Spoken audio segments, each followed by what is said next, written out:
Here lies the ultimate paradox. The most famous Tibetan Buddhist text about death and rebirth, studied by millions worldwide, translated into dozens of languages, analyzed by scholars and spiritual seekers alike, actually conceals its deepest teachings in plain sight. The Bardo Thodol, known in the West as the Tibetan Book of the Dead, appears to describe what happens after death, yet its true purpose remains hidden from most readers who encounter only its surface meanings. What if everything you thought you understood about this sacred text, and what it reveals about reincarnation, represents merely the outer layer of a teaching whose depths contain secrets that could transform not just how you die, but how you live? If you're ready to discover what the Tibetan Book of the Dead truly teaches about the nature of consciousness, rebirth, and liberation, subscribe now and activate notifications to access wisdom that has been preserved in coded language for centuries, waiting for those prepared to understand. The very title by which this text became known in the West, the Tibetan Book of the Dead, represents the first layer of concealment. The actual Tibetan title, Bardo Thodol, translates as liberation through hearing in the intermediate state, revealing immediately that the text's purpose is not description, but liberation, not passive observation, but active transformation. This distinction matters profoundly because it shifts the text from anthropological curiosity about Tibetan death beliefs into practical manual for consciousness transformation. The concealment begins with the title itself, as if the text were intentionally disguised to protect its deeper meanings from casual readers, unprepared for teachings that challenge fundamental assumptions about reality, consciousness, and identity. The first hidden teaching concerns what the Bardos actually represent. In popular understanding, Bardo refers to the period between death and rebirth, a kind of waiting room between incarnations. This interpretation, while not entirely wrong, misses the text's more profound meaning. The Bardo Thodol identifies 6 bardos, only 3 of which relate to the death process. There is the bardo of this life, from birth to death. The bardo of dreams, occurring nightly. The bardo of meditation, experienced during practice. The bardo of the moment of death itself.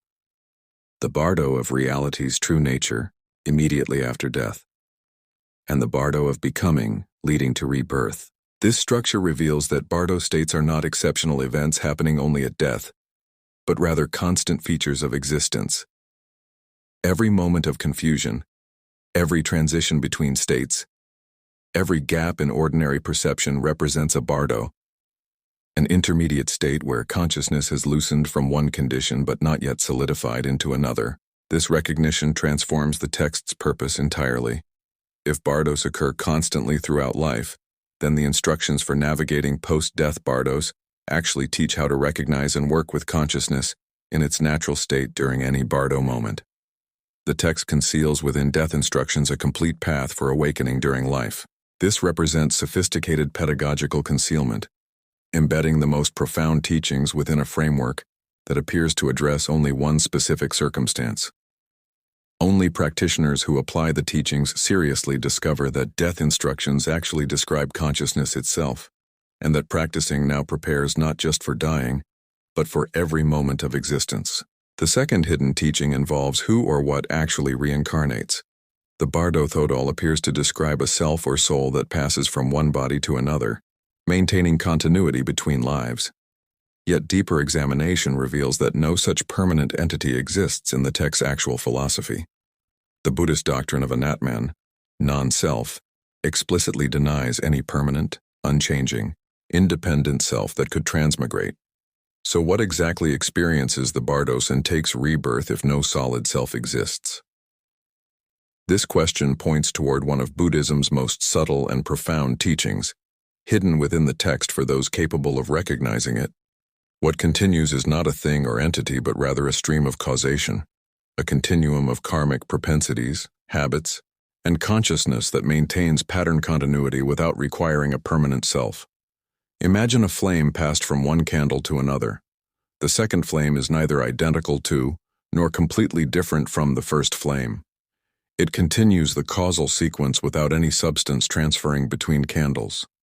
Similarly, what moves through bardos and rebirth is a causal continuity, not a substantial entity. The consciousness experiencing death is not the same consciousness that takes rebirth, yet neither are they completely unrelated. They participate in a single causal stream where the conditions of one moment generate the next moment's experience. This teaching remains hidden because it contradicts the intuitive sense of self that consciousness naturally assumes. We feel ourselves to be solid, continuous, independently existing beings with clear boundaries between self and other. The Bardo Thodol's deeper teaching reveals this feeling as illusion, yet the text must present its instructions as if addressing a self in order to be comprehensible to beings still operating under that illusion.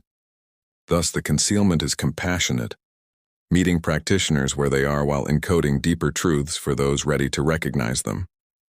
The text simultaneously affirms conventional selfhood for practical instruction, while undermining it philosophically for ultimate liberation. If this exploration is revealing dimensions of the Bardo Thodol you never encountered before, show your appreciation by liking this video and helping others discover these hidden teachings. The third hidden teaching concerns the nature of the visions and experiences described during the Bardo of reality's true nature, called the Chon-Yid Bardo. The text describes elaborate sequences of peaceful and wrathful deities appearing to the deceased consciousness. First the 42 peaceful deities, then the 58 wrathful ones, each accompanied by specific lights, sounds, and landscapes. Popular interpretations treat these as objective realities that consciousness encounters, as if traveling through an afterlife realm populated by actual divine beings. This interpretation, while maintaining some validity on the relative level, conceals the teaching's deeper meaning. The Bardo Thodol explicitly states that all appearances in the Bardos are projections of one's own mind, manifestations of consciousness itself rather than external realities. The peaceful deities represent purified aspects of consciousness and the 5 wisdom aspects of awakened mind. The wrathful deities represent the same wisdoms appearing in their dynamic, fierce forms, or alternatively, the 5 poisons of ignorance, attachment, aversion, pride, and jealousy in their intensified states. The landscapes, lights, and sounds similarly emerge from consciousness rather than existing independently.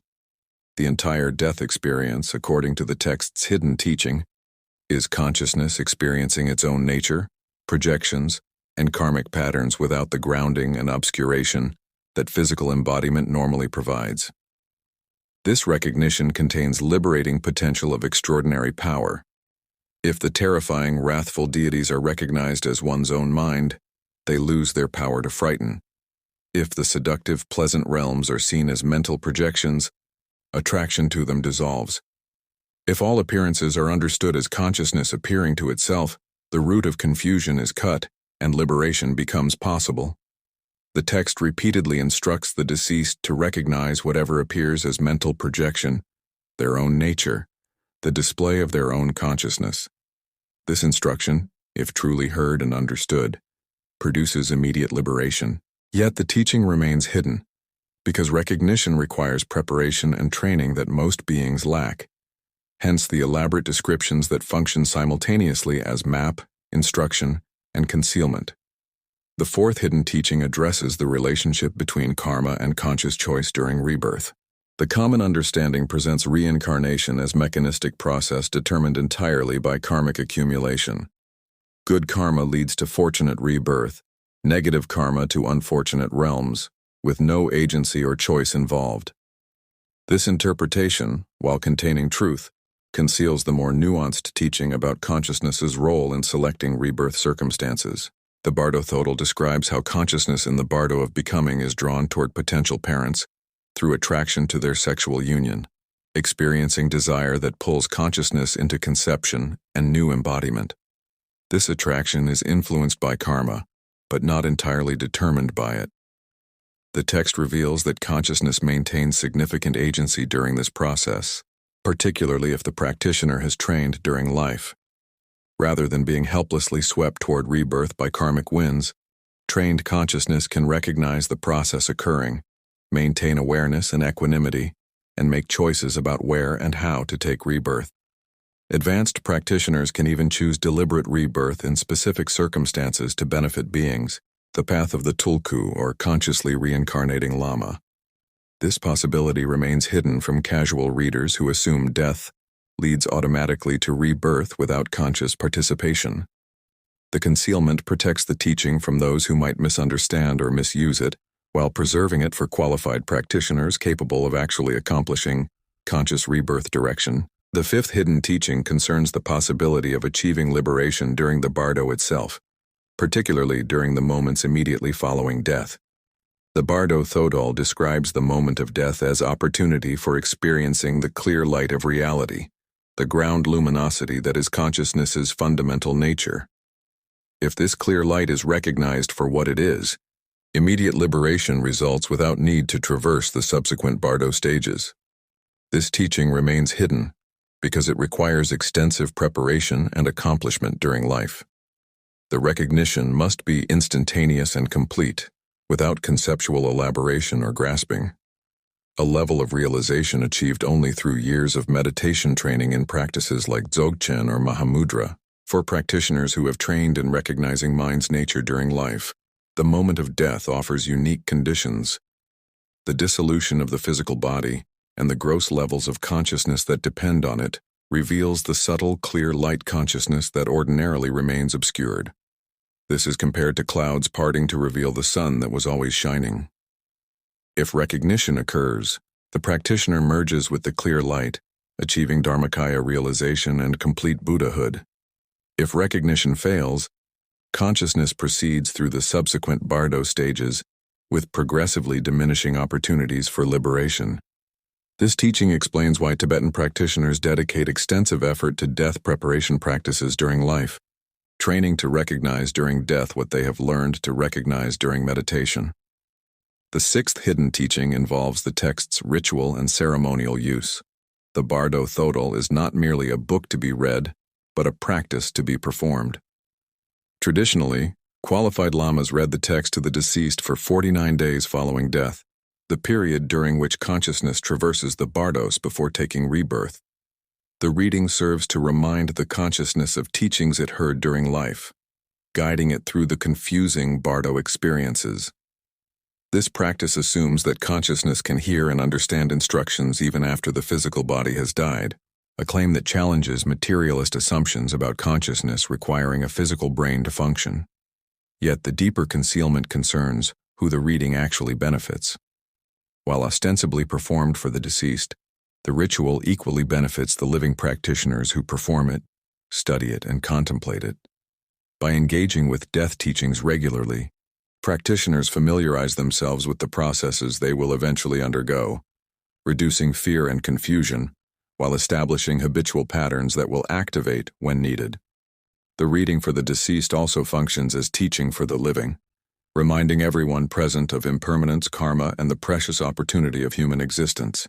Thus, the concealment involves the text presenting itself as instruction for the dead, while actually instructing the living, using death as mirror for examining life. The seventh hidden teaching addresses the time frame of the Bardo experiences. The traditional teaching states that the Bardo period lasts up to 49 days, with consciousness taking rebirth during that period. Yet deeper examination reveals this time frame as symbolic rather than literal. The 49 days represent 7 cycles of 7, a sacred number pattern appearing throughout Buddhist teachings. The actual duration of Bardo experiences varies based on karma, consciousness development, and numerous other factors. Some beings may remain in Bardo states for extended periods, while others immediately take rebirth. Advanced practitioners may traverse all Bardos in moments, while confused beings may experience what seems like extended time. This hidden teaching reveals that Bardo experiences occur within consciousness's own time frame, which bears no necessary relationship to external chronological time. Just as dreams can seem to last hours while occurring in minutes of clock time, Bardo experiences unfold according to consciousness's subjective temporality. The 49-day time frame provides structure for ritual performance and contemplation, rather than describing objective duration.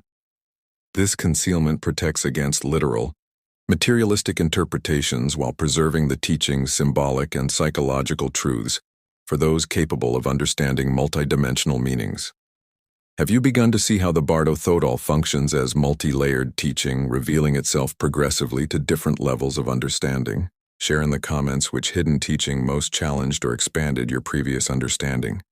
The 8th hidden teaching involves the relationship between Bardo experiences and dream states. The Bardo Thodol explicitly compares Bardo visions to dreams, stating that just as dream appearances are mental projections, so too are Bardo appearances. This comparison contains profound implications that remain concealed unless one has trained in dream yoga practices. Dream yoga, one of the 6 yogas of Naropa, trains practitioners to recognize dreams as dreams while dreaming, maintaining awareness throughout sleep states. This lucid dreaming practice prepares for recognizing Bardo experiences as mental projections during death, establishing the pattern of maintaining awareness through transitional states. The hidden teaching reveals that dreams, Bardos, and waking life share fundamental similarity as states of consciousness appearing to itself. The differences are relatively superficial, relating to the degree of stability and the presence or absence of physical embodiment. By training in dream recognition, practitioners develop capacity to maintain awareness through any state transition, including death. Moreover, recognizing dreams as dreams during life demonstrates experientially that appearances need not be taken as solid reality, undermining the habitual materialism that assumes physical reality exists independently of consciousness. This experiential understanding prepares the practitioner to recognize Bardo appearances as equally empty of inherent existence. The 9th hidden teaching concerns the role of devotion and relationship with teachers and deities in the Bardo process. While Western readers often focus on the text's philosophical and psychological dimensions, treating it as map of consciousness states, the Bardo Thodol equally emphasizes devotional practice and guru yoga. The text instructs the deceased to call upon their guru, to remember deities they practiced during life, to request guidance and blessing. This devotional dimension remains hidden from rationalist interpretations that emphasize only consciousness mechanics, while dismissing devotion as primitive religiosity, unworthy of sophisticated understanding. Yet the hidden teaching reveals devotion as sophisticated technology for consciousness transformation, rather than mere emotional sentiment. When we develop deep connection with teachers and deities through years of practice, we establish neural patterns, consciousness habits, and energetic connections that remain active even after death, when conceptual thinking becomes difficult. The practitioner who has deeply internalized connection with Chenrezig, for example, may spontaneously recall that deity during Bardo experiences, triggering trained responses of compassion and awareness that facilitate liberation. The guru, whether physically alive or not, functions as anchor and guide for consciousness drifting through unfamiliar Bardo territories. This teaching remains hidden because it requires extensive experience with devotional practice to understand its psychological and spiritual mechanics, rather than dismissing it as superstition. The 10th hidden teaching addresses the text's esoteric instructions about clear light yoga and consciousness transference practices. Scattered throughout the Bardo Thodol are references to practices like Phowa, the yoga of consciousness transference, and teachings on recognizing the clear light. These references appear cryptic and incomplete in the text itself, because they point toward practices requiring oral instruction from qualified teachers. The text intentionally conceals these advanced methods, revealing only enough to indicate their existence and importance while protecting them from misuse by unqualified practitioners. Phowa practice, for example, trains consciousness to exit the body through the crown chakra at death, directing itself toward pure lands or immediately into the clear light. Accomplished practitioners can demonstrate Phowa during life, temporarily projecting consciousness outside the body. This practice, when perfected, guarantees at minimum rebirth in Amitabha's pure land, Sukhavati, and at best allows direct liberation at death. Yet the Bardo Thodol only hints at this practice, assuming readers with proper training will recognize the references while protecting the actual techniques from those lacking foundation to practice safely. This concealment represents the esoteric principle of gradual revelation, where teachings unveil themselves progressively as practitioners develop capacity to receive them. The 11th hidden teaching involves the relationship between the 6 realms of rebirth and psychological states during life. The text describes potential rebirths in God realms, jealous god realms, human realm, animal realm, hungry ghost realm, and hell realms, presenting these as different levels of existence into which consciousness can be reborn based on karmic accumulation. Popular interpretation treats these as literal cosmological locations, different universes or dimensions where beings physically exist. Yet the hidden teaching reveals these realms as psychological states experienced during life, as well as potential rebirth destinations. Pride and bliss characterize the god realms, but so does complacency and eventual fall. Jealousy and competitiveness define the jealous god realm. The human realm balances pleasure and pain, while offering optimal conditions for spiritual practice. Animal realm consciousness is characterized by ignorance and instinctual behavior. Hungry ghosts experience insatiable craving that nothing can satisfy. Hell realms involve intense suffering from aggression and hatred. Anyone can recognize these states within their own experience, sometimes cycling through multiple realm qualities in a single day. The hidden teaching reveals that the realms function simultaneously as actual rebirth destinations and as present psychological experiences, making practice of liberation urgently relevant rather than merely preparation for a distant future death. The 12th hidden teaching addresses what the Bardo Thodol reveals about consciousness's fundamental nature. Throughout the text runs an undercurrent teaching that consciousness itself is primordially pure, naturally luminous, and identical with Dharmakaya, the absolute dimension of Buddhahood. All confusion, suffering, and bondage arise not from consciousness's nature, but from failing to recognize that nature, like being trapped in a nightmare despite the dream being one's own mind. This recognition, called Rigpa in Dzogchen terminology, represents the ultimate realization toward which all practices aim. The text conceals this teaching beneath elaborate descriptions of deities, realms, and processes, yet repeatedly instructs the deceased to recognize all appearances as their own nature, their own mind, their own consciousness. This recognition, if achieved, collapses all distinctions between samsara and nirvana, revealing them as different ways of relating to the same fundamental reality. The hideousness of wrathful deities and the beauty of peaceful ones are equally empty appearances, neither truly existing nor completely non-existent, arising dependently within consciousness's luminous expanse. Liberation comes not through going somewhere else or becoming something different, but through recognizing what has always been the case, that consciousness itself in its natural state is already awake, already free, already Buddha. The 13th hidden teaching concerns the text prescription for living well, rather than merely dying well. Though presented as death manual, the Bardo Thodol actually provides comprehensive instructions for enlightened living. Every teaching about recognizing Bardo appearances as mental projections applies equally to recognizing waking appearances as mentally constructed.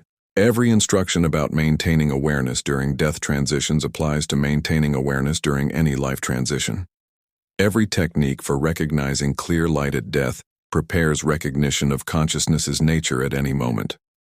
The ultimate concealment is that this death manual is actually a life manual, disguised to attract attention through universal fascination with death, while delivering teachings applicable moment by moment throughout existence. This concealment serves multiple purposes. First, contemplating death and impermanence motivates serious practice by undermining complacent assumption of unlimited time. Second, death's intensity and unfamiliarity concentrate attention, making teachings memorable in ways that ordinary life instructions might not. Third, working with death fear directly addresses one of existence's most powerful obstacles to awakening. Fourth, approaching the text as death preparation allows practitioners to engage profound teachings before ego defenses recognize and resist the threat to self-concept that these teachings actually represent. By the time one realizes the Bardo Thodol is dismantling assumptions about self, reality, and existence, the teachings have already begun their transformative work. What emerges from examining these hidden teachings is recognition that the Bardo Thodol functions as sophisticated philosophical and psychological text encoded within religious and ritual framework. For practitioners engaging seriously with the tradition, receiving proper instruction, and undertaking necessary training, the concealments progressively dissolve revealing ever deeper meanings. For casual readers approaching the text with fascination or curiosity but without commitment to practice, the surface teachings about death and rebirth remain interesting but ultimately foreign, exotic beliefs from distant culture. This dual functionality represents intentional design, allowing the text to reach audiences at multiple levels while protecting its most profound insights for those prepared to receive them. The question naturally arises regarding why such concealment is necessary. Couldn't the teachings be presented directly and plainly, rather than hidden within symbolic language and ritual descriptions? The answer involves both pedagogical wisdom and protective care. Certain realizations cannot be transmitted conceptually, but must be discovered through direct experience cultivated through progressive training. Attempting to explain Rigpa, for example, to someone with no meditation experience proves futile because the words have no experiential referent. The concealment protects such teachings from being reduced to mere concepts while indicating their existence for those developing capacity to realize them directly. Additionally, some teachings challenge ego structures so fundamentally that premature exposure creates resistance, confusion, or even psychological crisis. The teaching that self is illusory construction, for example, can trigger existential panic if encountered before sufficient stability and understanding have